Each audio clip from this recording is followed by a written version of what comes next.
Salut à tous, c'est Losk et bienvenue dans ce nouvel épisode de Tu penses trop, la chronique, l'épisode qui va parler de la passation des tests de QI. Ça tombe trop bien, j'avais justement un QCM en 20 questions pour déterminer mon QI. Oui non, alors par contre, tu commences pas s'il te plaît. Cet épisode nous servira à connaître les conditions de la passation du test de QI, d'appréhender le plus sereinement possible le résultat du test et de discuter autour des différents scores dont on entend parler par-ci par-là. Par contre, n'attendez pas du tout de moi que je vous donne les réponses ou même juste les questions aux différents subtests. De une, j'ai pas le droit.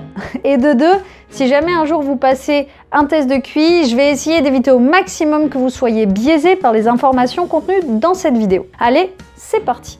Spending more and more time up in bed, thinking about the things I think you said. It's been on my mind.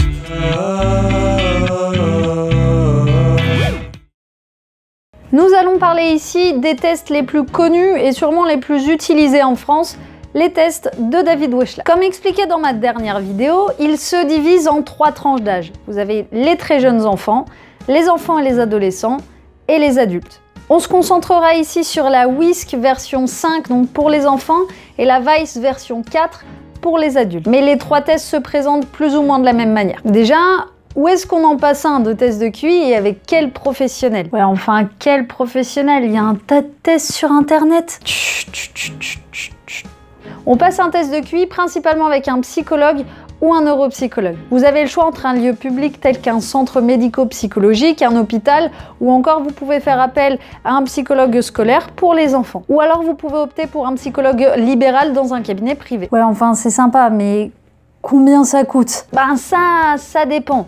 Vous pouvez le faire gratuitement dans un centre médico-psychologique, mais de manière générale, les temps d'attente sont extrêmement longs, il y en a pour plusieurs mois, et les psychologues ne sont pas forcément spécialisés dans le domaine de la douance. Ou alors vous optez pour un psychologue libéral, et alors là, les prix varient énormément d'un praticien à l'autre. 250 à 400 € pour certains, et c'est pas remboursé par la sécurité sociale.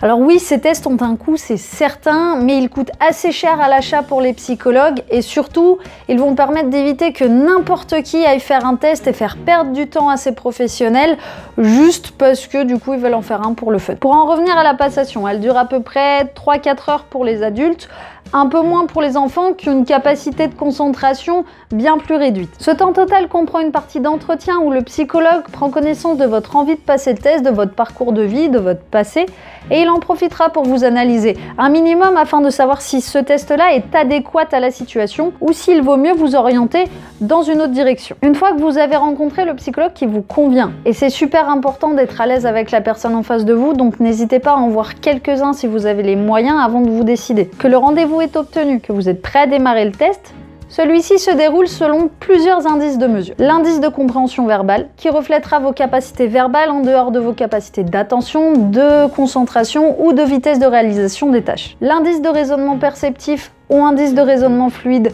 pour les enfants va mesurer votre capacité à fixer votre attention, à analyser les détails et vos capacités visuelles et spatiales. Comment vous situez les choses dans l'espace en gros. L'indice de mémoire de travail va lui mesurer vos capacités de concentration et de mémorisation d'informations verbales. Et enfin, l'indice de vitesse de traitement mettra en avant votre rapidité et votre précision d'exécution. Il essaiera de mesurer vos capacités à réaliser rapidement une tâche simple. Une fois toutes les épreuves passées, il faut calculer maintenant un QI total. Le calcul du QI total est statistique et un petit peu plus poussé qu'un simple calcul de moyenne. Mais ce score, on en fait quoi? Ce score va se placer sur une courbe en cloche ou courbe de Gauss. La courbe va de 40 points pour les déficients mentaux profonds à 160 points pour les plus hauts QI.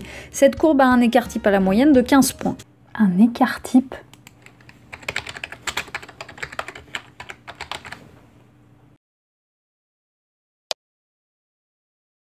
L'écart type sert à mesurer la dispersion ou l'étalement d'un ensemble de valeurs autour de leur moyenne.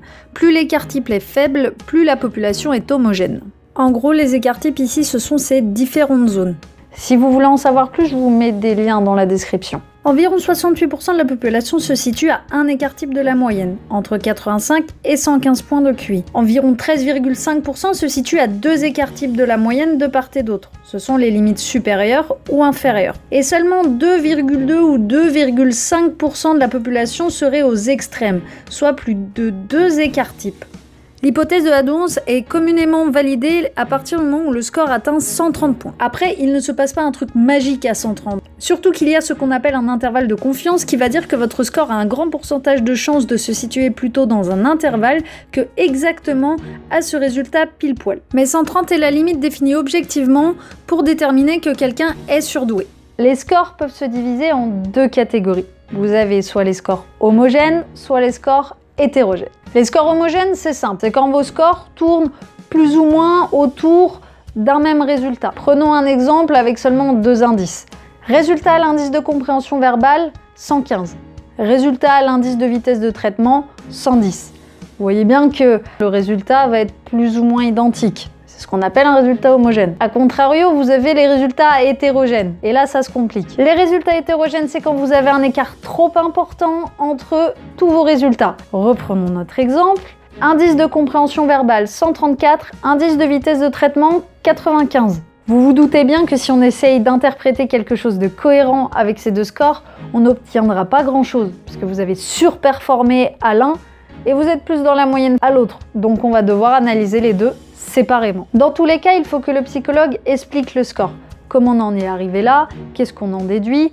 Qu'est-ce qu'on en fait? Le psychologue vous remettra aussi quelques temps plus tard un bilan qui détaillera et récapitulera la passation complète. Alors le bilan, il est encore plus important que le score. C'est lui qui va mettre en avant vos forces et vos faiblesses. Alors que ce soit pour vous ou vos enfants, ne restez pas avec un goût d'incompréhension face à un résultat. Enfin là, tu es en train de nous parler d'un test qui se finirait à 160 points et moi, j'ai des amis qui ont 180 et 200 de QI. Alors bon, tes chiffres... Oui, alors statistiquement, et ça reste que des statistiques, mais seulement 2,2% de la population atteindrait 130. Mieux, moins d'1% réussirait à dépasser 145. Alors je vous laisse imaginer combien arriverait au score de 160. Ces gens-là existent, il y en a, mais ça reste extrêmement rare. Mais le plus important à savoir n'est pas là. Un score, pour être compris, a besoin d'une échelle. Et les échelles, si elles sont différentes, vous n'aurez pas du tout les mêmes scores. Prenons un exemple. Nous parlions là de l'échelle de Wechsler. Vous avez aussi l'échelle de Cattell, le test de personnalité utilisé en France, mais surtout aux États-Unis. Ces échelles ne mesurent pas les mêmes choses et pas de la même manière. Mais surtout, l'échelle de Cattell va beaucoup plus loin dans les scores et a un écart type de 24. Exemple, 130 sur l'échelle de Cattell, souvenez-vous, la limite pour être considéré comme surdoué, correspond à 119 sur l'échelle de Wechsler. Alors méfiez-vous quand vous entendez des gros chiffres, ils ne sont pas impossibles, mais demandez sur quelle échelle de mesure les gens se basent. Et du coup, Einstein? On estime qu'Einstein aurait un QI de 160. Mais Einstein n'a pas passé de test de QI. Donc en fait, c'est juste une estimation. Quoi qu'il en soit, on a tendance à accorder beaucoup d'importance au score, aux chiffres, à se comparer. Après tout, c'est aussi pour ça que les chiffres sont là. Mais il est très important de ne pas faire de fixette sur ce simple chiffre, quel qu'il soit. Le score de QI n'est rien d'autre qu'un indice, un début de quelque chose, un bout d'information qui va vous permettre de comprendre un petit peu mieux votre fonctionnement cognitif. Il rentre dans une toute petite case de ce qui vous définit, mais il ne fait pas tout ce que vous êtes. Le QI total n'est pas la mesure complète de votre intelligence.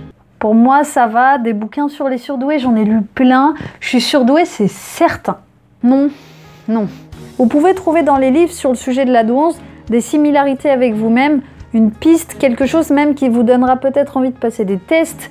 Et ça peut être tout à fait juste et légitime. Mais actuellement, seul un test de QI ou d'intelligence fait par un professionnel peut valider objectivement votre hypothèse. Quand vous êtes malade, pour savoir si c'est une rhinopharyngite ou une angine, vous allez voir un professionnel de la santé. Bah là, c'est pareil. Sauf que là, vous n'êtes pas malade. Sinon, il y a Docti. Oui, non, alors tu te tais. Tu te tais. Si cette vidéo vous a plu, n'hésitez pas à la partager. Plus on sera nombreux à savoir et moins on se fera avoir et moins il y aura de préjugés sur les surdoués. En attendant, n'oubliez pas, on n'est pas des bêtes. C'est pas à moi ça. Ciao, bye. Merci d'avoir regardé cette vidéo. Je vous invite vivement à aller voir en parallèle la vidéo qui parle de mon bilan, mon score et ma réaction à froid au test. Et il en profitera pour vous analyser, comme que dans des statistiques, et j'ai oublié la suite.